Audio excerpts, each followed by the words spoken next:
Welcome to Storytales. Please like this video and subscribe to Storytales.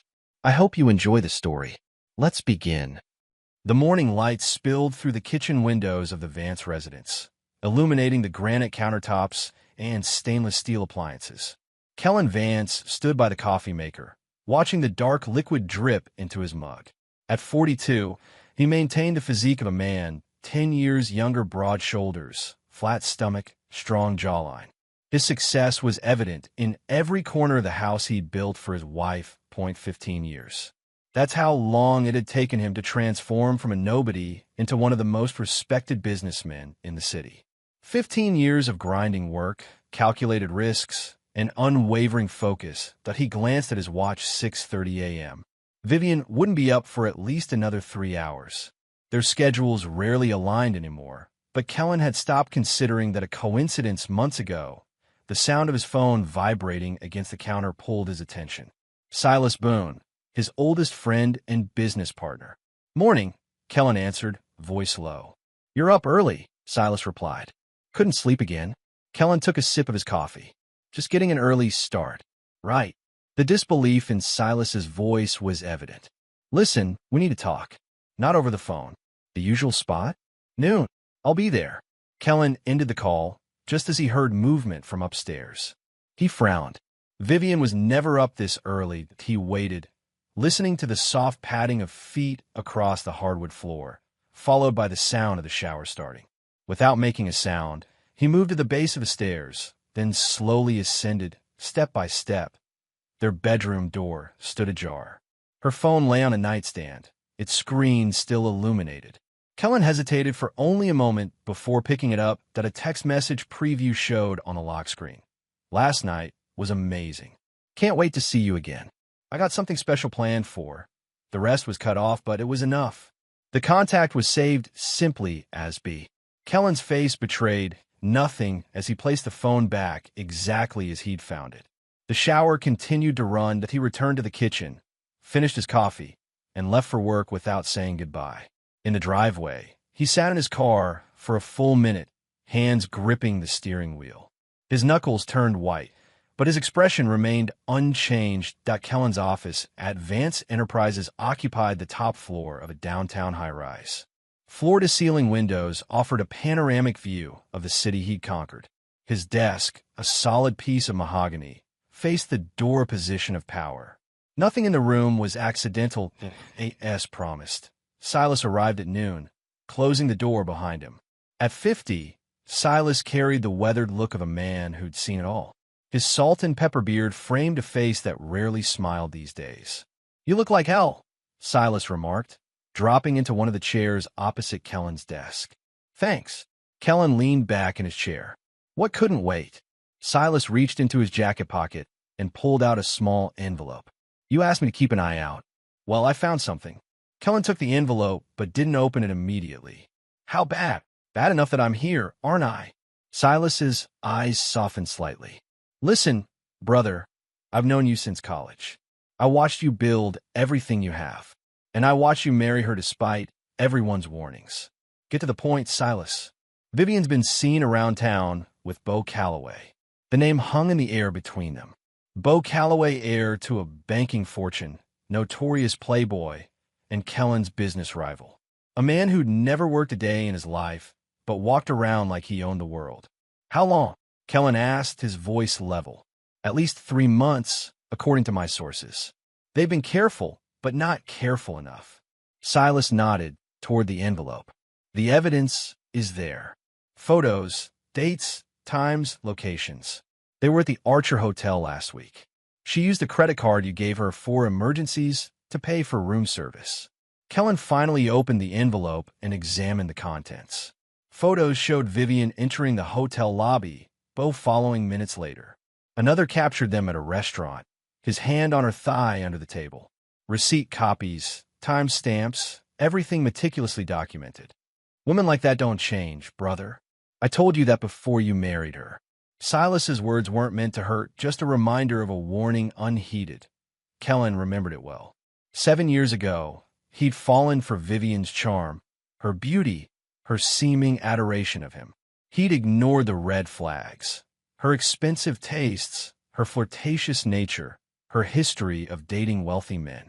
He'd convinced himself that with him, she'd be different, that he was a fool. "I've got more," Silas continued. "Calloway's been bragging to his inner circle. Says he's going to take everything Vance has, starting with his wife." Something cold settled in Kellen's chest. Not heartbreak he'd suspected for months.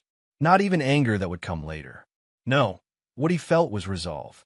"Thank you," he said, sliding the evidence into his desk drawer. "What are you going to do?" Silas asked that Kellen's eyes met his friend's. "Nothing. Yet. You're just going to let this continue?" "I'm going to wait. I'm going to watch. And when the time is right, I'll make my move." Silas studied him for a long moment. "I know that look.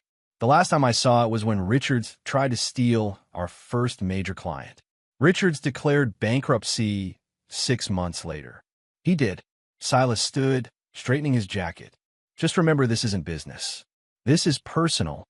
"In my experience," Kellen replied, "the two are never truly separate."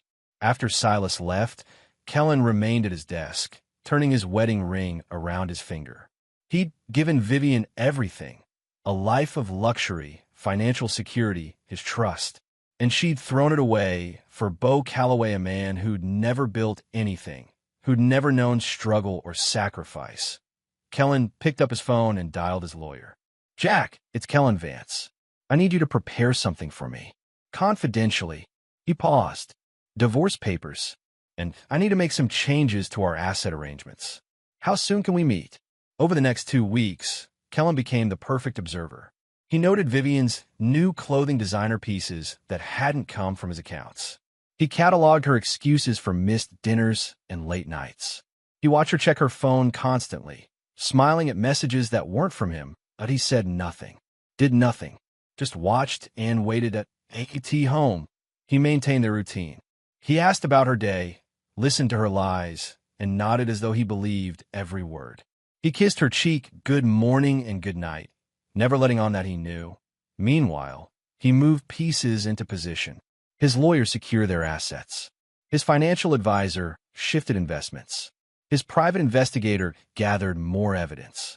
And all the while, Vivian suspected nothing. One evening, as they prepared for bed, she approached him with an unusual request. "I was thinking we could go out tomorrow night," Vivian said, applying cream to her face at her vanity. At 35, she was still strikingly beautiful, dark hair falling in waves, her figure maintained by daily workouts with an expensive personal trainer. "There's this new steakhouse downtown, Ember. Everyone's talking about it." Kellen looked up from his book. "Any special occasion?" Her eyes met his in the mirror. "Do we need one? We hardly go out together anymore." A convenient truth to mask her intentions. "Sure," he replied, turning a page. "I'll make a reservation." Vivian smiled, relief evident in the slight drop of her shoulders. "Perfect. 8 p.m. 8 p.m. it is." She came to bed and leaned over to kiss his cheek, her expensive perfume, another new addition, filling his nostrils. "I'm looking forward to it." As she settled under the covers and turned away from him, Kellen sent a text to Silas. "It's happening tomorrow night. Ember, 8 p.m. The reply came seconds later. "Are you sure?" Kellen's response was simple. Yes. He turned off the bedside lamp and stared at the ceiling in the darkness. Tomorrow night, everything would change. He'd allowed this charade to continue long enough. Now it was time for the reckoning. Ember lived up to its name. The restaurant's interior glowed with warm lighting, accented by actual flames that danced in glass fixtures along the walls. The dining room hummed with quiet conversations and the gentle clink of fine cutlery against china. Kellen and Vivian were seated at a prime table center of the room, but set apart enough for privacy. He'd arranged it specifically, wanting visibility for what would follow. "This is nice," Vivian said, looking genuinely pleased as she settled into her chair. She wore a new dress, deep red, clinging to her curves, obviously expensive. Her hair was styled differently, and her makeup was heavier than usual. She was dressed to impress, but not for her husband. "It is," Kellen agreed, studying the wine list with feigned interest. A waiter approached, and Kellen ordered a bottle of Cabernet. Vivian fidgeted with her napkin, her eyes darting to the entrance every few minutes. "Expecting someone?" he asked casually. She startled slightly. "What?" "No, just taking in the atmosphere." The waiter returned with their wine, pouring a taste for Kellen's approval before filling both glasses. Vivian immediately took a large sip, then checked her phone onto the table.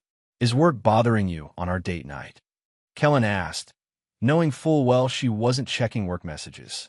Vivian's job as a part-time event coordinator hardly required urgent attention at 8 p.m. "No, just making sure my assistant handled the Johnson wedding details." Another lie delivered smoothly. They ordered their meals filet mignon for him, salmon for her.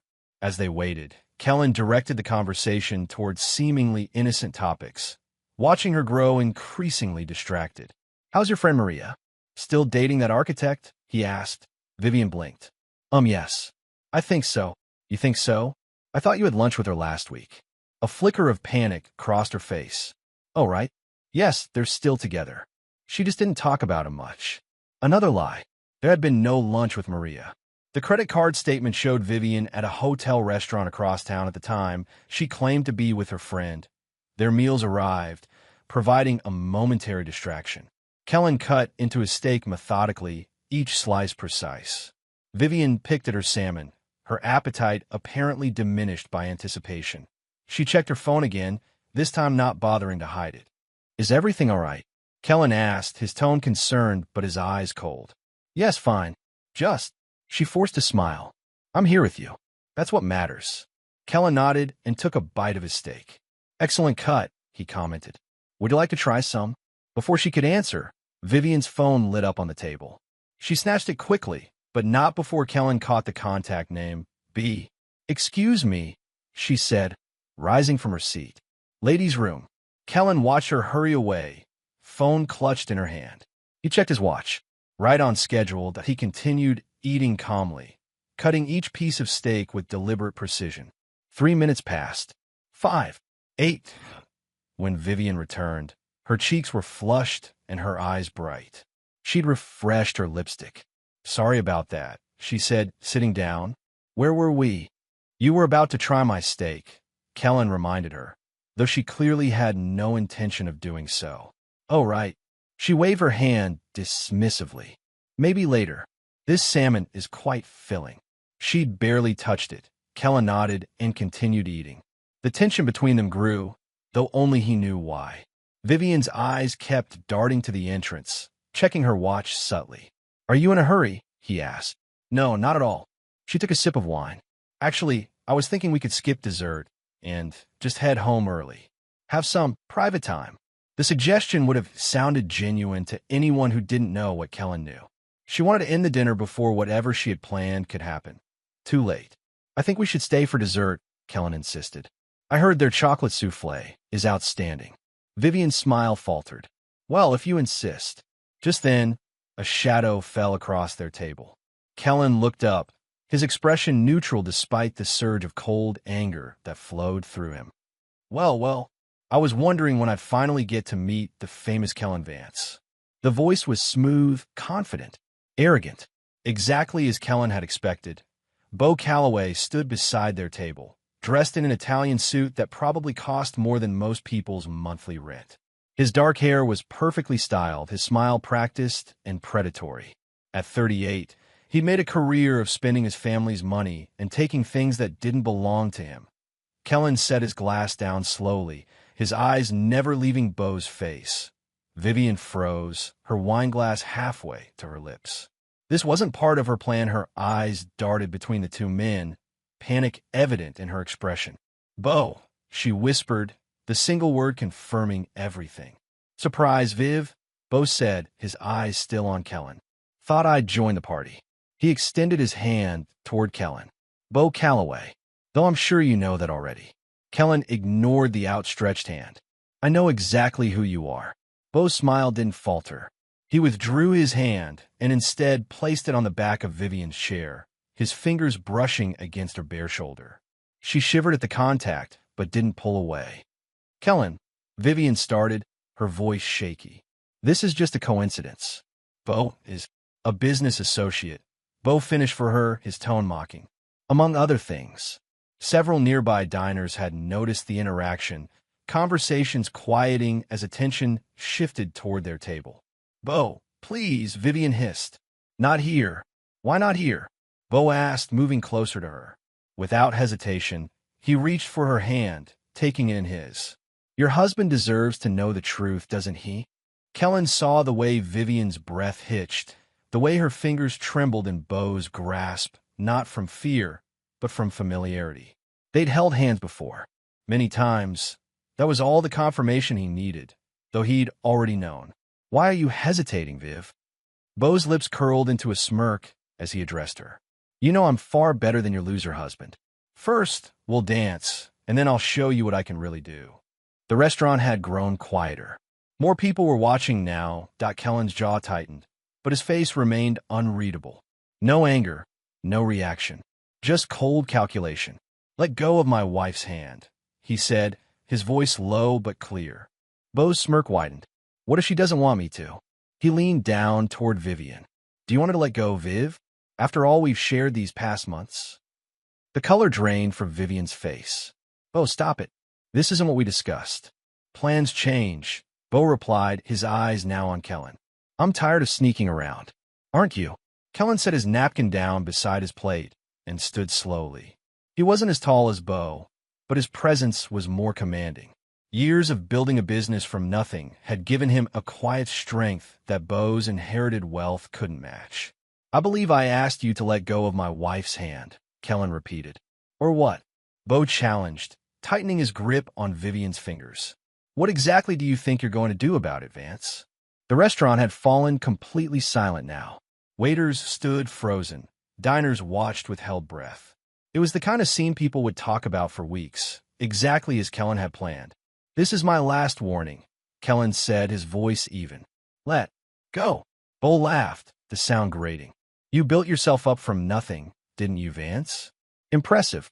But at the end of the day, you're still nothing. That's why your wife came to my bed. That's why she—" And then Kellen moved. There was no warning, no telegraph of his intentions. One moment he was standing still, the next his hand had latched onto Beau's wrist with vice-like precision. Before Beau could react, Kellen twisted sharply, applying pressure to exactly the right point. A sickening crack echoed through the silent restaurant. That Beau's confident smirk vanished, replaced by a look of shock that quickly morphed into agony. He crumpled to his knees, a scream tearing from his throat as he clutched his shattered wrist. Vivian jumped up, her chair scraping loudly against the floor. "Kellen, what the hell?" Kellen slowly released Beau's broken wrist. He wasn't rushed. He wasn't panicked. His movements were deliberate, controlled. He looked down at Beau, who was now gasping in pain, the arrogance gone from his face, replaced by fear and disbelief. "I warned you," Kellen said simply. Beau tried to speak, but could only manage a whimper. Sweat beaded on his forehead as he cradled his twisted hand. Vivian turned to Kellen, her expression a mix of shock, anger, and fear. "Kellen, I can explain." "This isn't." But he didn't even look at her. His gaze remained fixed on Beau. Then, in a voice colder than death, he said, "Touch my wife again, and you'll be eating through a straw." The threat hung in the air, all the more terrifying for its quiet delivery. Beau whimpered, his once polished image now reduced to a sniveling mess on the floor. A waiter had rushed over, and someone was calling for a doctor. Vivian grabbed Kellen's arm. "Kellen, please. We need to talk about this." "I never meant." He finally turned to look at her, his eyes devoid of emotion. "There's nothing to talk about." She flinched at the emptiness in his gaze. "Please, just listen to me." It wasn't supposed to, but he didn't want to hear it. He carefully removed her hand from his arm, picked up his whiskey from the table, and drained it in one swallow. Then he threw his napkin onto the table and calmly walked away. "Kellen, wait." Vivian called after him, her voice breaking, but he didn't stop, didn't turn around, just continued walking, his steps measured and unhurried, through the restaurant and out the door, leaving her with the mess she created, just as he'd planned. Outside, the night air was cool against Kellen's face. He stood on the sidewalk for a moment, adjusting his cuffs. One had become slightly misaligned during the confrontation. A valet approached, but Kellen waved him off. He needed to walk. His phone buzzed in his pocket.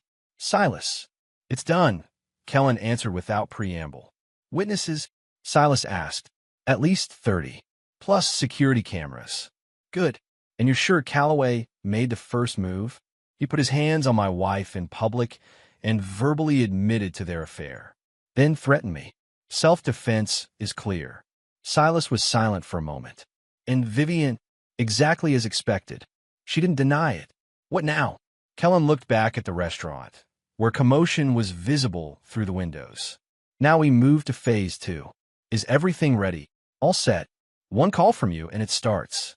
Make the call, Kellen said. I want everything in motion before she gets home. Consider it done. Silas paused. Are you okay? Kellen considered the question. Was he angry? Yes, but it was a controlled anger, channeled into his plan. Was he hurt? Perhaps, but that emotion felt distant, almost academic. What he felt most strongly was resolve and determination to see this through to the end. I'm fine, he answered truthfully. I'll call you tomorrow. He ended the call and continued walking, each step taking him further from a life he'd shared with Vivian and closer to what came next. The night air filled his lungs, clean and clarifying. Betrayal had a price. And Kellen Vance always collected. The ride home from Ember was the longest 20 minutes of Vivian's life.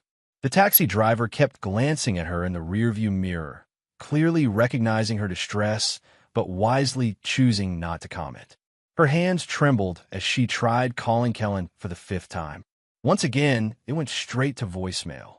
Kellen, please, she said after the beep. We need to talk about this. Call me back.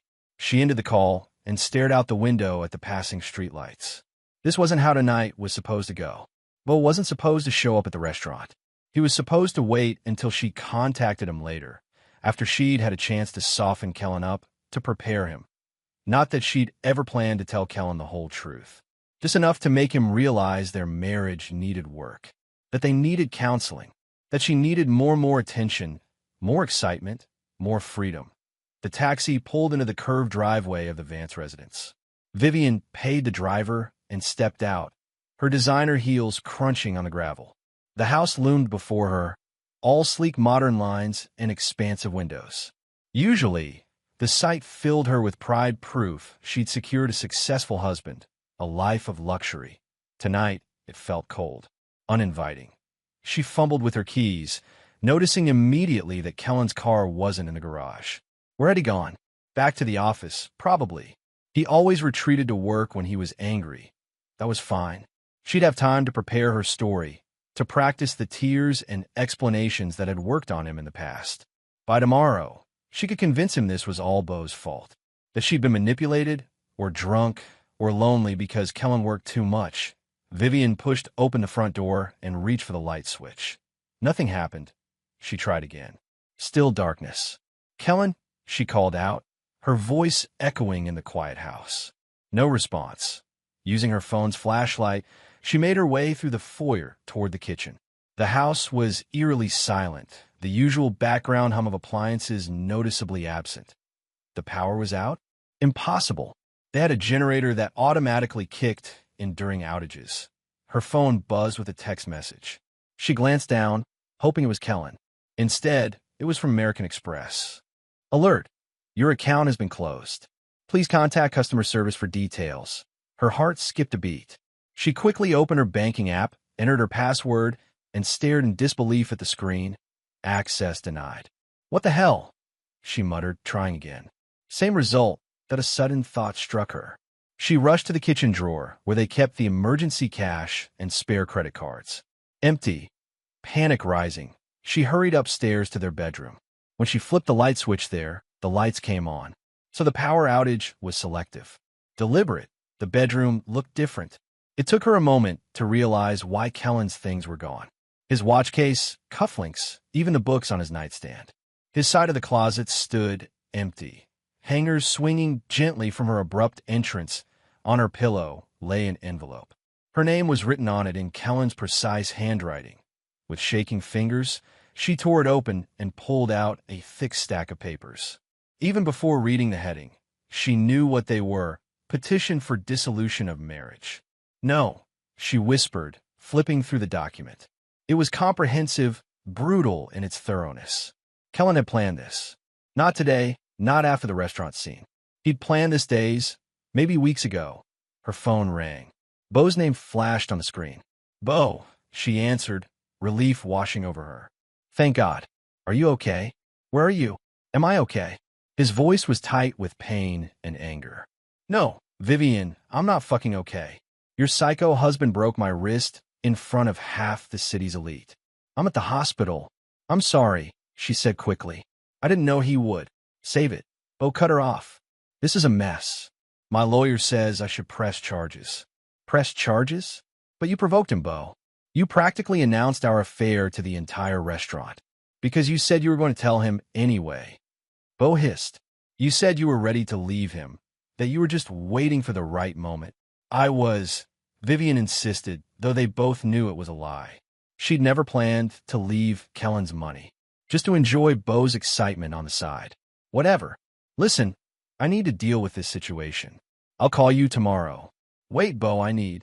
But he'd already hung up. Vivian sank on the edge of the bed, the divorce papers still clutched in her hand. This couldn't be happening. Kellen was supposed to fight for her, to beg her not to leave him, to offer her anything to stay. Instead, he'd calmly walked away and set in motion what was clearly a meticulously planned exit strategy.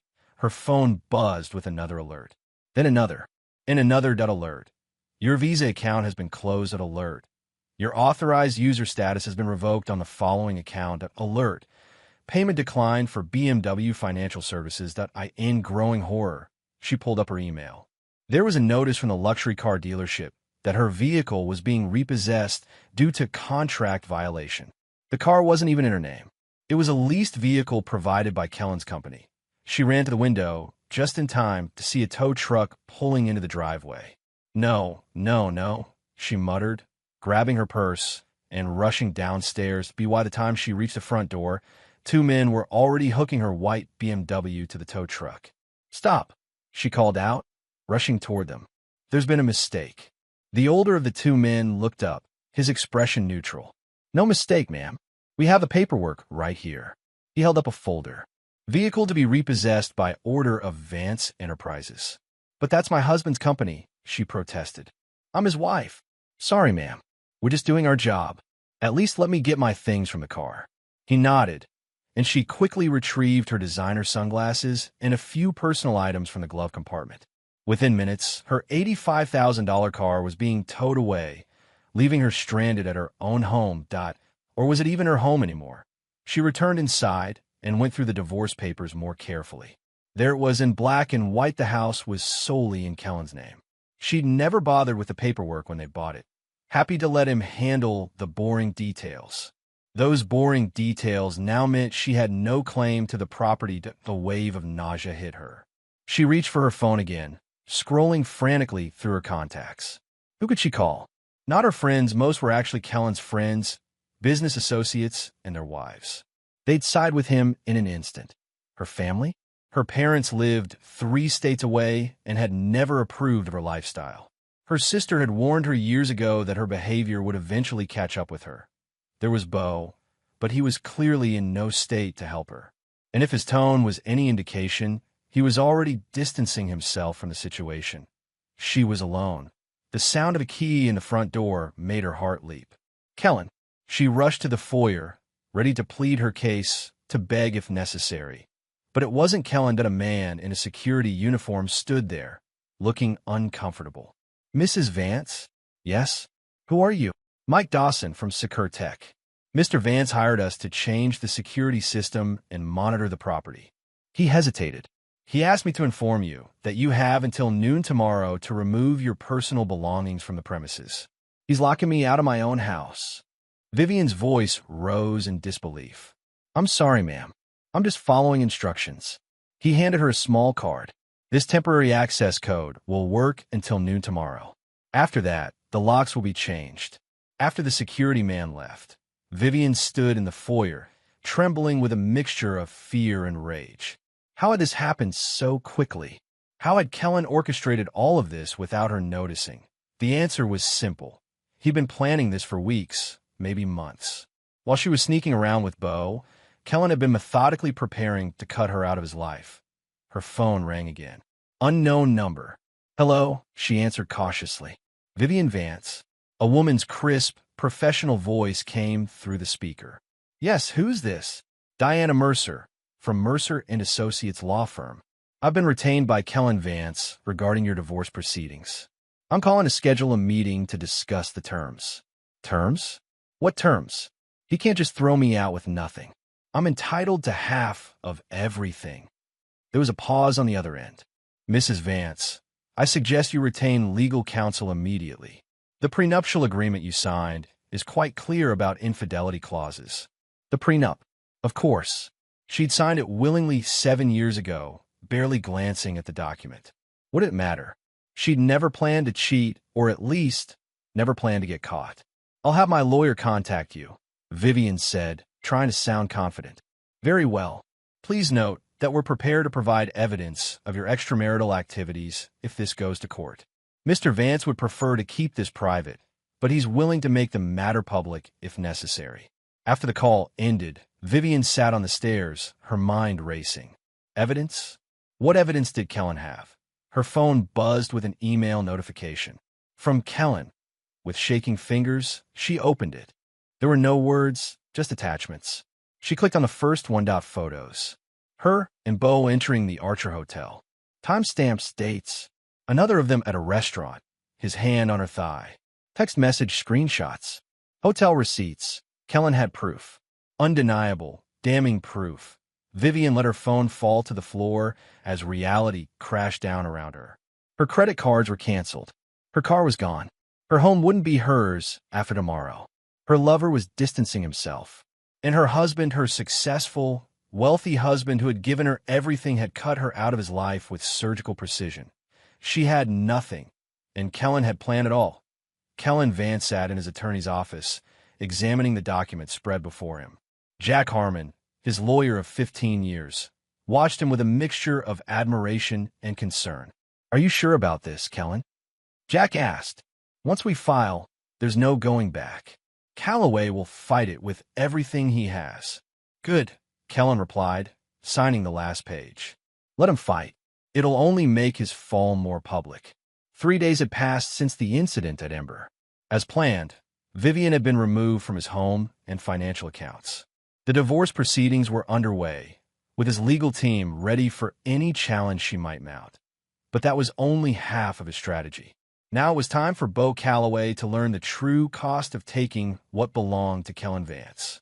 The lawsuit is solid, Jack continued, gathering the signed papers. Assault, defamation, emotional distress, all well documented with witness statements and security footage. But Calloway has deep pockets and powerful connections. His family's been in banking for generations. I'm aware. Kellen's tone was even. What's the timeline? We'll file today. Service of process will likely happen tomorrow. Expect his legal team to contact us within hours demanding we drop the case. They'll offer money. I don't want his money. Kellen leaned forward. I want his reputation, his standing, his peace of mind. Jack nodded, understanding.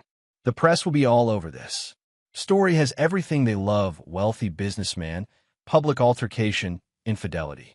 Are you prepared for that? I've already given an exclusive statement to the Business Journal. It'll run tomorrow morning, framing the narrative exactly as we want it.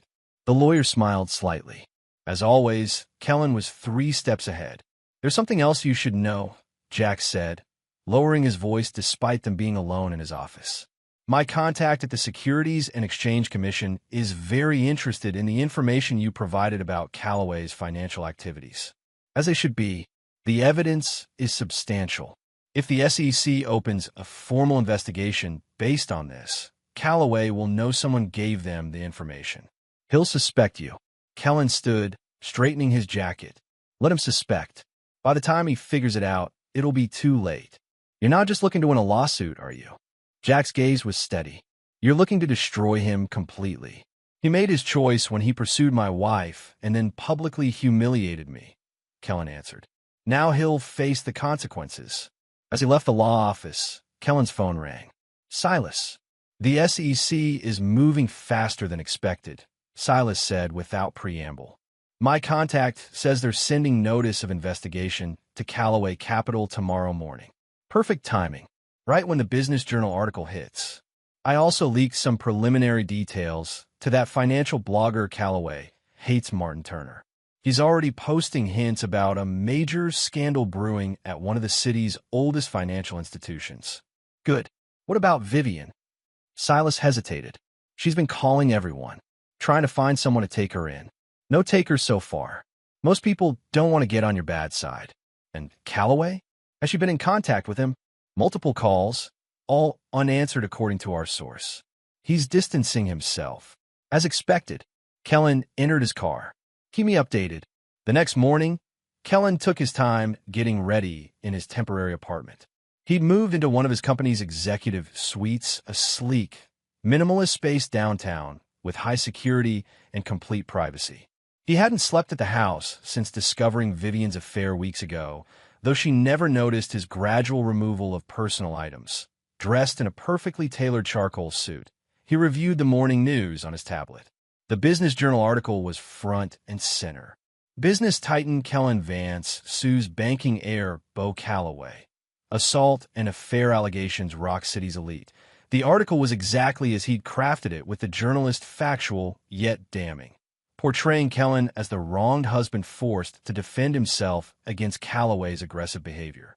Several witnesses from the restaurant were quoted, all confirming Callaway had been the aggressor, and no mention of Vivian's role, other than being referred to as Vance's wife. That was deliberate. She wasn't important enough to name. His phone chimed with a text from Jack. Callaway, served with lawsuit papers at hospital. His attorney already called demanding meeting. Perfect. Next came a message from his contact at the SEC. Investigation notice delivered to Callaway Capital. Initial response is panic. Everything was proceeding exactly according to plan. By mid-morning, financial news sites were running stories about the SEC investigation into Callaway Capital. The company's stock had already dropped 7%, and trading volume was unusually high. Kellen's phone rang an unfamiliar number. Kellen Vance, he answered. You son of a bitch. Bo Callaway's voice was tight with fury. Mr. Callaway, I was wondering when you'd call. You think you could destroy me? Do you have any idea who my family is? What kind of power we have in this city? Kellen remained calm. I'm well aware of your family's history. 3 generations of wealth, built on your grandfather's success. What a shame you'll be the one to bring it all down. These allegations are bullshit, and you know it. The SEC won't find anything.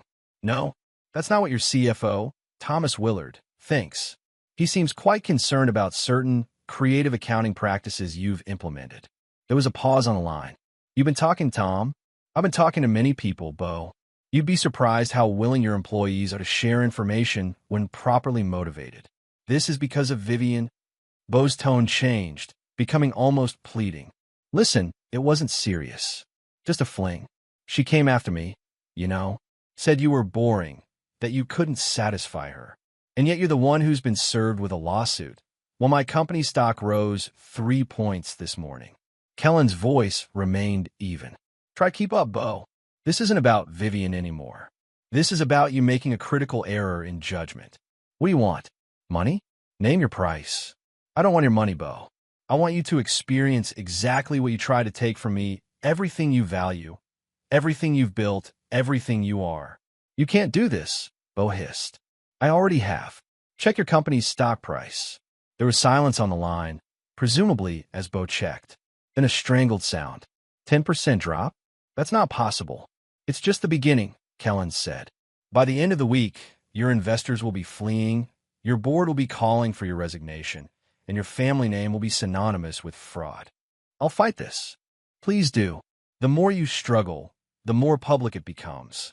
Kellen ended the call and turned to the window, gazing out at the city skyline. His city. He'd built his place in it from nothing, through strategy, hard work, and intelligence. Bo Callaway was about to learn what happens when you challenge someone who had fought for everything they had. Over the next week, Kellen watched Bo Callaway's world unravel with methodical precision. Day 2. 3 major investors pulled funding from Callaway Capital, citing concerns about the SEC investigation. Day 3. The board of directors called an emergency meeting. By that evening, they'd issued a statement expressing full confidence in Bo's leadership, the corporate equivalent of a kiss of death. Day 4. The financial blogger Martin Turner published a detailed expose on Callaway Capital's questionable investment practices, complete with internal documents showing Bo had knowingly misrepresented returns to clients. Day 5. 2 of Callaway Capital's executive team resigned, with carefully worded statements about pursuing other opportunities and personal reasons. Kellen monitored it all from his office, receiving regular updates from Silas and his network of contacts. He made no public statements beyond the initial article, letting the situation unfold naturally now that he'd set it in motion. That on day 6, Silas arrived at Kellen's office with fresh news. The SEC has expanded their investigation, Silas reported, taking a seat across from Kellen's desk. They're now looking into personal accounts, not just corporate practices. Right on schedule. Kellen nodded. And the board? Meeting again tomorrow. Word is they're discussing a temporary replacement while Bo addresses these unfounded allegations. Silas made air quotes around the corporate speak. Basically, they're pushing him out. His father, Roland Callaway, has returned from his European vacation. He's not happy. Kellen smiled slightly. Roland Callaway, now in his 70s, had built Callaway Capital into a respected institution before handing control to his son. The old man had standards, principles that Bo had neglected. What about Vivian? Any contact? Silas shook his head. Not with Callaway. She's moved in with some friend temporarily. Been trying to access funds, but your legal team has everything locked up tight. Good. Are you going to give her anything in the divorce? She'll be destitute otherwise. Kellen considered this. The prenup allows for a small settlement in cases of infidelity. She'll get enough to rent a modest apartment, nothing more. She made her choice. The intercom buzzed. Kellen's assistant's voice came through. Mr. Vance, Roland Callaway is here to see you. He doesn't have an appointment. Kellen and Silas exchanged surprised glances. Send him in, Kellen replied. Roland Callaway entered the office with the dignity of his position, despite his obvious fatigue. At 73, he still cut an impressive figure, tall, silver-haired, impeccably dressed in a classic suit that spoke of old money and traditional values. Mr. Callaway, Kellen stood, offering his hand. This is unexpected. Roland shook his hand firmly. I'll be direct, Mr. Vance. I know what my son did, and I know what you're doing in response. Kellen gestured to the visitor's chair. Please sit. Would you like something to drink? No, thank you. Roland sat, his posture stiff. I've spent the last 2 days reviewing everything, the incident at the restaurant, the affair with your wife, and more concerningly, the financial irregularities at my company. Kellen remained silent, waiting for him to continue. Bo has always been reckless, Roland said, genuine regret in his voice. I thought giving him responsibility would mature him. I was wrong. Your son made choices, Mr. Callaway. Now he's facing the consequences. Yes, and deservedly so. Roland's direct acknowledgement surprised Kellen. However, Callaway Capital employs over 300 people, and our clients trust us with their financial futures. The company shouldn't suffer for my son's misdeeds. What are you proposing? Bo will resign as CEO, effective immediately. I'll return from retirement temporarily to stabilize the company. Any financial improprieties will be disclosed fully to the SEC and restitution made. Kellen studied the older man. And in return, I ask that you drop the personal lawsuit against my son. The civil charges, not the SEC investigation that must proceed naturally. He needs to face those consequences. Roland's expression was pained but resolute. I'm not asking for mercy, Mr. Vance. Just containment. For the sake of the company and its employees. It was a reasonable request, and one Kellen had anticipated. The lawsuit had served its purpose, a public humiliation of Bo and the first domino in his downfall. The SEC investigation would do the rest. I'll consider it, Mr. Callaway. On one condition. Name it. Bo leaves the city. Permanently. No position at any financial institution, no public role, no social presence. Roland nodded slowly. I can arrange that. A distant cousin in Seattle has a small real estate firm. Bo can start over there, away from the finance world entirely. Then we have an agreement. They shook hands. The matter settled between men who understood business and consequences. After Roland left, Silas looked at Kellen with new respect. You're letting him off easy. Am I? Kellen turned to the window again. Bo Calloway will lose his position, his reputation, his social standing, and be exiled from the only world he's ever known. His father, the man whose respect he's always craved, just negotiated his surrender and punishment with me. No, Silas. I'm not letting him off easy. I'm ensuring his punishment is complete. What had begun as revenge had indeed become annihilation. 2 weeks after the night at Ember, rain pounded against the windows of Kellen's temporary apartment. He sat at his desk, reviewing quarterly reports, the soft jazz playing in the background nearly drowned out by the storm. The intercom buzzed. Mr. Vance, there's a woman here insisting on seeing you, the building's security guard announced. She claims to be your wife. Kellen checked his watch. Nearly midnight. Is she causing a disturbance? No, sir, but she's quite persistent. And, well, she's soaking wet from the rain. Kellen considered his options.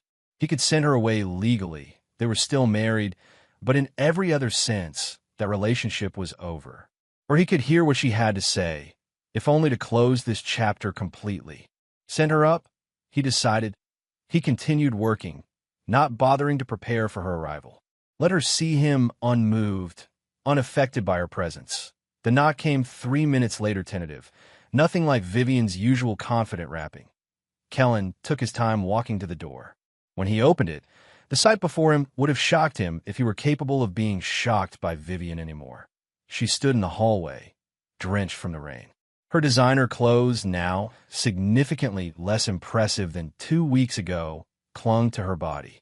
Her hair hung in wet strings around her face, and her mascara had run, creating dark streaks down her cheeks.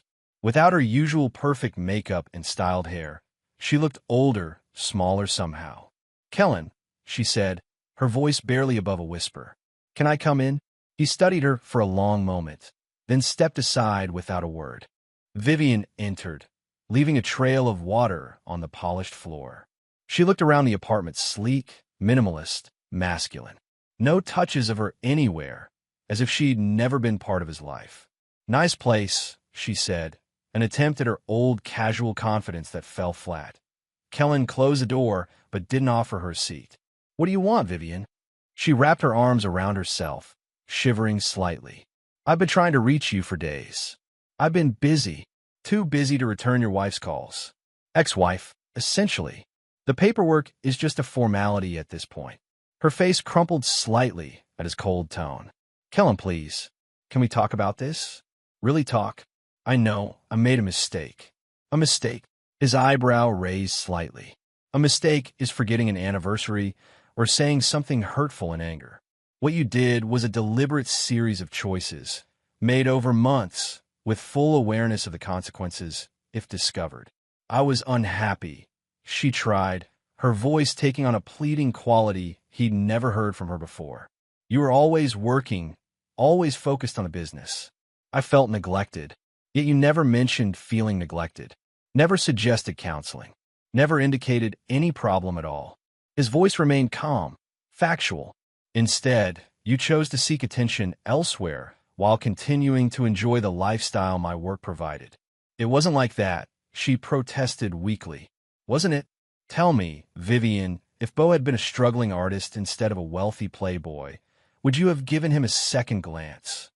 She had no answer for that. I thought not. Kellen moved toward his desk, putting physical distance between them. Now, again, what do you want? Vivian wiped at her smeared makeup, succeeding only in spreading it further. My friend asked me to leave her place. She said I've been there too long. That's not my concern. The hotel I was staying at, they wouldn't let me extend my stay. My credit card was declined. Again, not my problem. Kellen, her voice broke, genuine desperation showing through. I have nowhere else to go. For the first time since she'd arrived, Kellen really looked at her. Beyond the wet clothes and ruined makeup, he saw the truth. Vivian was broken. Not just financially, but fundamentally. The confident, manipulative woman who'd played him for a fool was gone, replaced by someone who'd lost everything and only now realized the value of what she'd thrown away in another life, with another man. This might have been the moment of reconciliation. The tearful apology, the reluctant forgiveness, the second chance. But Kellen Vance wasn't that man. "Did you go to Bo?" he asked, already knowing the answer. Her silence was confirmation enough. "And he turned you away," Kellen continued. "Not surprising. Men like Bo don't stick around when things get difficult. They move on to the next conquest, the next thrill. He won't even take my calls," she admitted, a fresh tear sliding down her cheek. "No one will. Everyone's afraid of angering you." "Smart of them. Kellen, please." She took a step toward him, hands outstretched. "I know I don't deserve it, but I'm begging you. Help me, just until I can figure something out. I don't have anywhere to go." For a brief moment, he wondered what it would be like to accept her plea, to show mercy, to be the bigger person, to let her stay until she found her footing. But then he remembered every lie, every betrayal, every moment she'd laughed at his expense with Bo Calloway, every time she'd left their bed to text her lover, every time she'd used Kellen's money to fund her affair. And some betrayals couldn't be forgiven. "That's not my problem," he said, his voice devoid of emotion. Vivian stared at him, disbelief mixing with her desperation. "What? Your current situation is the direct result of your choices, Vivian. I didn't force you to cheat. I didn't force you to lie. Those were your decisions, and now you're facing the consequences.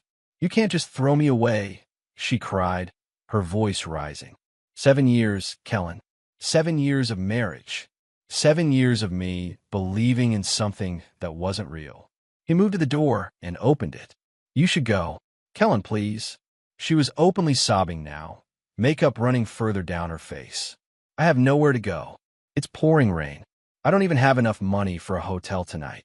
He reached into his pocket, pulled out his wallet, and extracted $300 bills. He held them out to her. "This will cover a decent hotel for a few nights. The divorce settlement will provide enough for a small apartment and basic living expenses until you find work." His voice remained businesslike, as if discussing a minor transaction. "That's all you'll get from me." She looked at the money, then back at his face, searching for any sign of the man who had once loved her. She found none. Slowly, she took the bills, her fingers trembling. "I really did love you, Kellen. In my way, your way wasn't enough." He gestured to the open door. "Goodbye, Vivian." She stood there for a moment longer, perhaps hoping he would change his mind. When it became clear he wouldn't, she walked to the door, pausing in the threshold. "I'm sorry," she whispered, "for everything." Kellen said nothing. He simply closed the door behind her, shutting her out of his life completely. Through the heavy wood, he could hear her broken sobs as she made her way to the elevator. He waited, listening as the sounds faded away. Then he returned to his desk and his work, exactly as he'd been before she arrived. Some might call him cold, unfeeling. But Kellen knew the truth. This wasn't about emotion. It was about justice, about consequences, about the price of betrayal. And he always collected. 3 months had passed since Kellen Vance had systematically dismantled Bo Calloway's life. Spring had given way to summer, bringing with it the kind of heat that made the city shimmer through waves rising from the pavement. Kellen stood in his office, surveying the skyline he'd conquered. Vance Enterprises had not only survived the scandal, but thrived. Their stock was up 15%, 3 new major clients had signed on, and his reputation as a businessman not to be crossed had only strengthened. The intercom on his desk buzzed. "Mr. Vance," his assistant's voice came through. "Mr. Boone is here to see you." "Cinnamon." Silas entered, tablet in hand. Despite the summer heat, he wore his customary dark suit, though he'd conceded to the season by foregoing a tie. "You look pleased with yourself," Silas noted, taking a seat across from Kellen's desk. "Just appreciating the view," Kellen replied, moving back to his chair. "What's the update?" Silas tapped on his tablet. "Roland Calloway has officially restructured the company. Calloway Capital is now Calloway and Associates. New board, new management team, new compliance protocols. And Bo, that's the interesting part. Silas leaned forward. He never showed up in Seattle. The cousin's real estate firm has no record of him ever reporting for work. Kellen raised an eyebrow. Where is he? Off the grid for nearly 6 weeks. Until this morning. Silas slid the tablet across the desk. Take a look. The screen showed a grainy image from a security camera. A man in dark sunglasses and a baseball cap, but unmistakably Bo Calloway, withdrawing cash from an ATM less than 10 blocks from Vance Enterprises. He's back in the city, Kellen said, studying the image. Against his father's explicit instructions and the terms of your agreement. Silas took the tablet back. Roland doesn't know. He thinks Bo is still in Seattle, keeping a low profile. When was this taken? Yesterday afternoon. Kellen considered this information. Any unusual activity around our properties or offices? Nothing yet. But if he's back and withdrawing cash instead of using cards, he's trying to stay under the radar. That suggests planning, not just a casual visit. Increase security at all locations, Kellen instructed. Double the overnight patrols at the main office and the waterfront project. Full camera coverage, no blind spots. Already done, Silas confirmed. I took the liberty of hiring 2 additional security teams when I saw the ATM footage. Good. Kellen checked his watch. Any word from our friends at the SEC? Final settlement negotiations are happening today. From what my source says, Callaway Capital will pay a substantial fine, but criminal charges are unlikely for the company, at least. And for Bo, personally, still on the table. The evidence clearly shows he was acting without board approval on the most questionable transactions. Kellen nodded, satisfied. The legal consequences were proceeding exactly as planned. Bo's father had salvaged the company at the cost of his son's reputation and future, just as Kellen had anticipated. What about Vivian? Kellen asked. Working as a hostess at Valentino's, Silas replied. Minimum wage plus tips. Sharing an apartment with 2 roommates in the East Side District. Has she attempted contact recently? No, not since your conversation at the apartment. Kellen turned back to the window, watching the city below. Bo's return concerns me. He's impulsive, emotional, and now desperate. You think he's here for revenge? I would be, Kellen said simply, if someone had taken everything from me. Should we alert the police about his return? Not yet. Let's see what he does first. Kellen's reflection in the glass showed no concern, only calculation. He'll make a move soon. When he does, we'll be ready. The move came 3 days later. Kellen was at home, reviewing quarterly projections in his study when his phone rang. The security company's number flashed on the screen. Vance, he answered. Sir, we have a situation at the main office building, the head of security reported. Perimeter alarm was triggered on the service entrance. Security cameras show 3 men forcing entry. They're currently on the executive floor. Have you contacted the police? Yes, sir. Units are on their way. ETA 4 minutes. Good. I'm coming in. Keep monitoring and send updates. Kellen ended the call and pulled up the security app on his phone. The live feed showed 3 figures moving through the darkened hallways of the executive floor where his office was located. They carried duffel bags and wore ski masks. Amateur work. He recognized one immediately, despite the disguise. The height, the slight limp from the recently healed wrist injury, the expensive watch visible beneath the sleeve of his black jacket. Bo Calloway hadn't even bothered to remove his Patek Philippe before committing a felony. Kellen called Silas as he grabbed his car keys. They've made their move, he said when Silas answered. Office building. 3 men, including Calloway. I'm 10 minutes out, Silas replied. Police. Already en route. Have our lawyer meet us there. On it. Be careful, Kellen. The drive to his office building took 12 minutes. By the time Kellen arrived, 3 police cars were parked outside, lights flashing. He parked and approached the officer controlling access to the building. I'm Kellen Vance. He identified himself. This is my company. What's the situation? The officer, a solid man in his 40s, straightened. Mr. Vance, we have 3 suspects in custody. Caught them in the act of vandalizing the executive floor. They had paint, hammers, and some kind of acid. Would have done significant damage if your security system hadn't alerted us so quickly. I'd like to see them, Kellen said. "They're being processed for transport, but I can take you in." Detective Barnes is running the scene. The officer escorted Kellen through the lobby and up to the executive floor. The damage was contained to the hallway outside his office. Red paint splashed on walls. A few broken light fixtures, the beginning of what would have been more extensive vandalism if they hadn't been interrupted. Detective Barnes, a stern woman with short gray hair, greeted Kellen with a nod. "Mr. Vance, perfect timing. We've got the 3 vandals in separate rooms for questioning. One of them is apparently someone you know. Bo Calloway." Kellen confirmed. The detective's eyebrows rose. "You knew. I recognized him on the security feed. We have history. So I've heard. The society pages have been buzzing for months." She gestured for him to follow her to a conference room that had been converted to a temporary holding area. "He's demanding a lawyer and refusing to speak.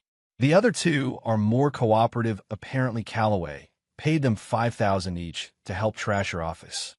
Through the glass panel in the door, Kellen could see Bo seated at the conference table, hands cuffed, mask removed. His once polished appearance was gone, unshaven, hair disheveled, eyes wild with a mixture of fear and hatred. "I'd like to speak with him," Kellen said. Detective Barnes hesitated. "That's not standard procedure, Mr. Vance. He's under arrest, and you're the victim. Just for a moment. I believe I might be able to get him to cooperate more fully." After a brief consideration, she nodded. 2 minutes. I'll be right outside." Kellen entered the room, closing the door behind him. Bo's head snapped up, his expression contorting with rage when he recognized his visitor. "Come to gloat." Bo spat. Kellen took the seat opposite him, calm and collected as always. "Actually, I came to thank you." "Thank me?" Bo's confusion was evident. "For proving me right." Again, Kellen placed his hands on the table, leaning forward slightly.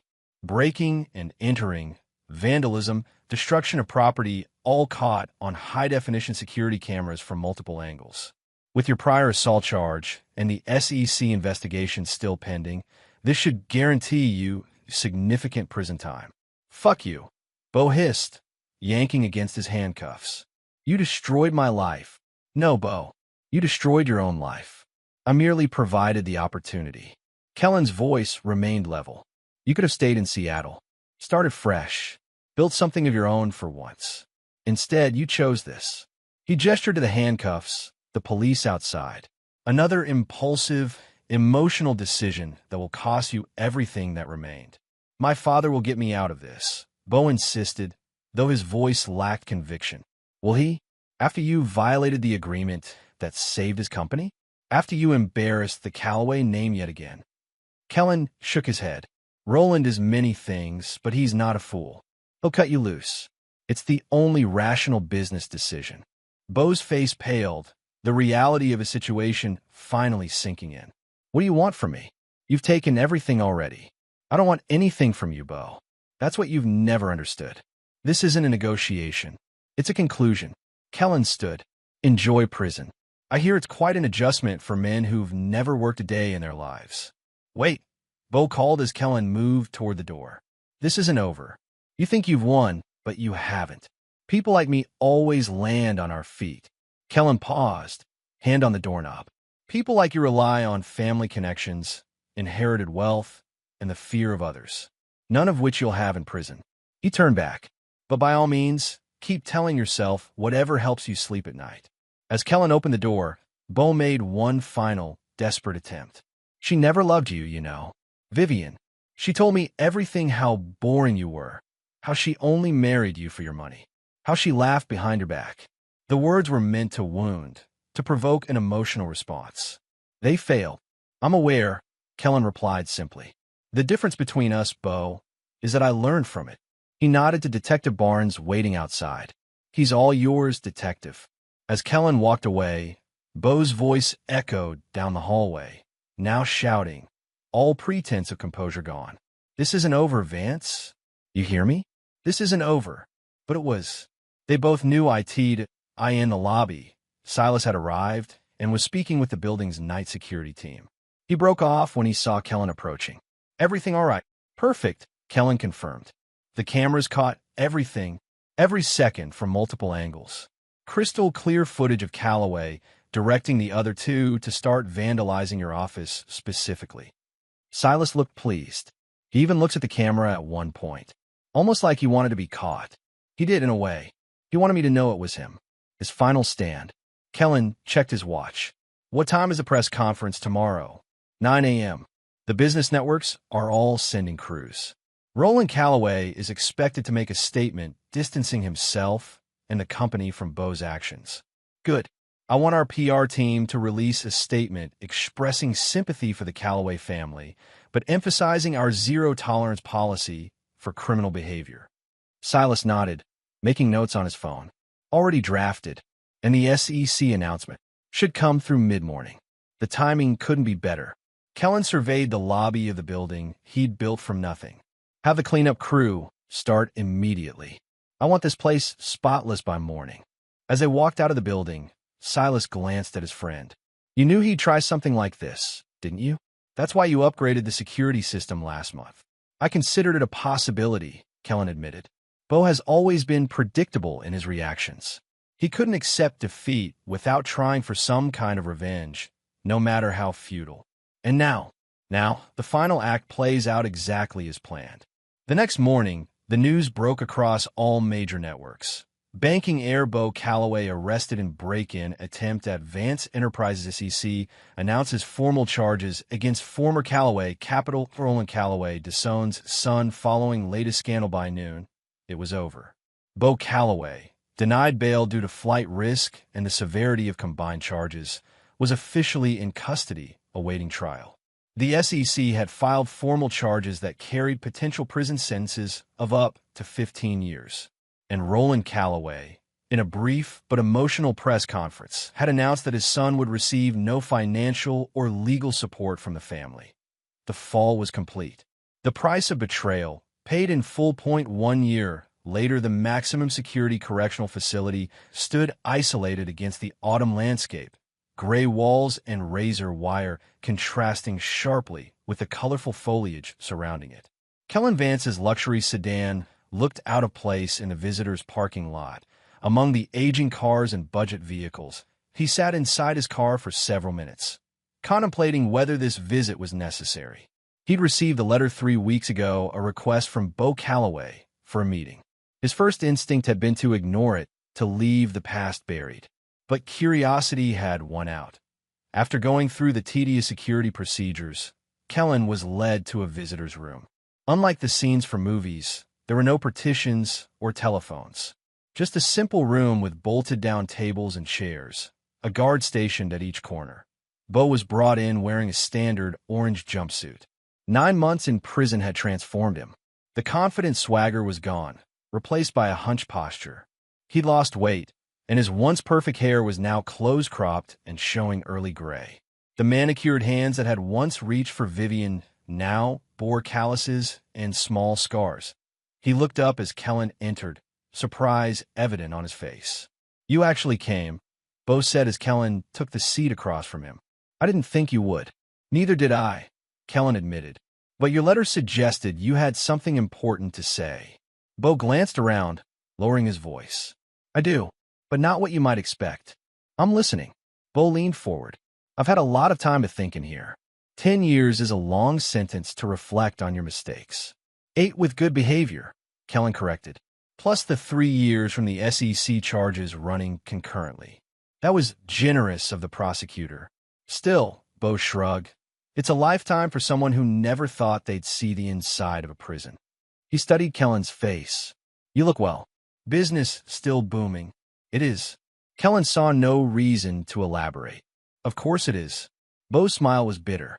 You always win, don't you, Vance? That's why I asked you here. I needed to understand how. How what? How you stayed so calm, so calculated. When you found out about me and Vivian, most men would have lost control. They would have confronted her immediately, made threats, gotten drunk, something. But you... Beau shook his head in reluctant admiration. You turned it into a strategy. You used our mistakes against us perfectly. Kellen considered his response carefully. I built my business from nothing, Calloway. That teaches you patience, planning, and the importance of timing. I applied the same principles to my personal life. That's it. Just business strategy applied to revenge. Not revenge, Kellen corrected. Consequences. There's a difference. Bo fell silent for a moment. Had you heard from her? From Vivian? No. She never tried to contact you again? She knew better than to try. Kellen's tone made it clear the subject was closed. Bo nodded slowly. I saw her once, about a month before I was arrested. She was working at some restaurant, looking like hell. He laughed humorlessly. She asked me for money. Can you believe that? After everything, she thought I'd help her. And did you? No. I couldn't even help myself by then. Bo's expression turned serious. That's actually why I asked you here. I wanted to tell you something, man to man. You were right about me. About everything. I never built anything on my own. Never worked for what I had. I took the easy path every time, including going after your wife. Bo met Kellen's gaze directly. I'm not asking for forgiveness. I just wanted you to know that you were right. Kellen studied the man across from him. Bo Calloway, once his rival, once the man who had tried to take everything from him, now reduced to seeking validation from the very person who had orchestrated his downfall. Is that all? Kellen asked. Bo seemed taken aback by the cool response. Yes. I guess it is. Then we're done here. Kellen stood. Goodbye, Calloway. That's it. You have nothing to say to me. Kellen paused. What would be the point? You're exactly where your choices led you. Nothing I say will change that. As he turned to leave, Bo called after him. She wasn't worth it, Vivian. She wasn't worth what happened to either of us. Kellen looked back one final time. This was never about her worth. It was about mine. He left Bo Calloway behind, both literally and figuratively. The man who had once been at the center of the biggest scandal in the city's recent history was now just another inmate, forgotten by society and abandoned by everyone who had once claimed to be his friend. Exactly as Kellen had planned. The small apartment on the city's east side had seen better days. The building's exterior paint was peeling, the security door had a broken lock, and the hallway smelled of cooking odors and something less pleasant. Vivian Vance, she'd kept the name despite everything moved through her cramped kitchen, preparing a simple dinner for one.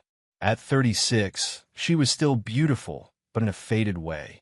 The designer clothes were gone, replaced by off-the-rack basics. The salon-perfect hair was now self-colored, hiding the first strands of gray. The manicured nails were short and practical for her work as a waitress. Her phone rang an old model, nothing like the latest smartphone she'd once flaunted. She checked the display with little interest, then answered. Hello, Mom. Her mother's voice came through, concerned as always. Vivian, honey, how are you doing? Your father and I were thinking about you today. I'm fine. The standard response, whether true or not. Just getting dinner ready before my shift. You're still at that restaurant? The Italian place? Valentino's, yes. The tips are decent on weekends. There was a pause. We've been talking, your father and I. We think you should consider moving back home for a while, just until you get back on your feet. The suggestion was not new. It had been offered repeatedly over the past year, always politely declined. I appreciate that, Mom, but I'm doing okay here. I've got my routine, my job. Things are stable. Another pause. We saw Kellen in the business section yesterday. His company is expanding again. New building downtown. Vivian's hand tightened on her cheap wine glass. I don't read the business section anymore. Of course, honey. I just thought. Well, it's been over a year now. Maybe if you reached out. No. The response was immediate and firm. That's never going to happen, Mom. You know that. People forgive Vivian. Even someone as hurt as Kellen might. Not him. Vivian took a sip of her wine, needing the fortification. You don't know him like I do. Kellen doesn't forgive. Ever. The conversation shifted to safer topics: her father's garden, her sister's children, community news from back home. When it ended, Vivian sat in the quiet of her small apartment, memories flooding back despite her best efforts to keep them at bay. But she'd lost everything: the luxury, the status, the security. Most painfully, she'd lost the respect of the social circle that had once fawned over her as Kellen Vance's wife. Former friends crossed the street to avoid her. Acquaintances pretended not to recognize her when she served them at the restaurant. She was a cautionary tale, whispered about at charity galas and country club luncheons. That's what happens when you betray Kellen Vance. Her phone buzzed with a text from her manager. "Need you to come in early tonight." Jennifer called out sick. Another late night for barely enough money to cover her share of the rent. She texted back her agreement, finished her meager dinner, and began preparing for work. This was her life now. The price of her betrayal, paid daily. The new Vance Enterprises headquarters dominated the downtown skyline, 30 stories of glass and steel, a testament to Kellen's continued success. His office on the top floor offered an even more impressive view than his previous location. The entire city spread out before him. Silas entered without knocking, their friendship long past such formalities. At 51, he showed more gray in his beard now, but his eyes were as sharp as ever. "The Anderson contract is signed," he announced, dropping into his usual chair. "That makes 3 major acquisitions this quarter." "Good." Kellen turned from the window. "What about the Tokyo expansion?" "Moving forward as planned. The local team is excellent." Silas studied his friend. "You seem restless today." Kellen shrugged. "Just thinking about—" "I visited Callaway last week." Silas's eyebrows shot up. "You went to the prison? Why didn't you tell me?" "It was a personal matter." "And? What did he want?" "To tell me I was right. About him, about everything." Kellen returned to his desk, examining a model of their next building project. "He's a broken man." "Good," Silas said firmly. "After what he tried to do to you, he deserves worse." "Perhaps." Kellen's expression was thoughtful. "I also drove by Vivian's apartment yesterday." Now Silas was truly surprised. "Why would you do that?" "Curiosity. I wanted to see what became of her. And she works double shifts at Valentino's. Lives with 2 roommates in a building that should probably be condemned. Drives a 15-year-old Honda when she can afford the gas." Silas leaned forward. "Are you feeling sorry for her?" "No." Kellen's response was immediate and genuine. "Just confirming that the consequences fit the actions." "And do they?" "Perfectly." Kellen checked his watch. "We should head out. The investors' dinner starts in an hour." As they prepared to leave, Silas asked the question that had been on his mind. "Are you happy, Kellen? Truly happy with how everything turned out?" Kellen considered the question as he gathered his things. His business was thriving, more successful than ever. His reputation was solid gold. The betrayal that had threatened to undermine everything he'd built had instead become the catalyst for greater success. "Happy isn't the right word," he finally answered. "Satisfied, vindicated, proven right. You haven't dated since the divorce." "Not one woman. I've been busy." "Bullshit," Silas countered. "You've been avoiding it. Not everyone is like Vivian, you know." "I'm aware." Kellen headed for the door. "When I'm ready, I'll consider it. On my terms." They took Kellen's car to the restaurant, a sleek black Mercedes that purred through the evening traffic. As they merged onto the highway, Kellen felt a sense of completion wash over him. 1 year ago, his world had been shaken by betrayal. He'd discovered his wife's affair, faced public humiliation, and been challenged by a rival who thought himself untouchable. Now, Bo Calloway sat in a prison cell, forgotten by the world that had once celebrated him.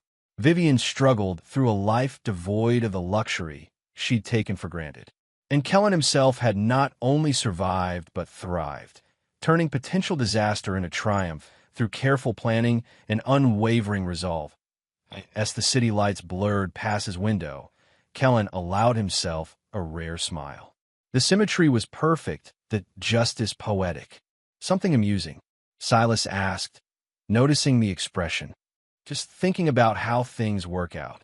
Kellen accelerated, the powerful engine responding instantly. "Betrayal has a price, and I always collect." In the end, that was the simple truth. Every choice had consequences. Every betrayal, a price, and Kellen Vance never gave discounts.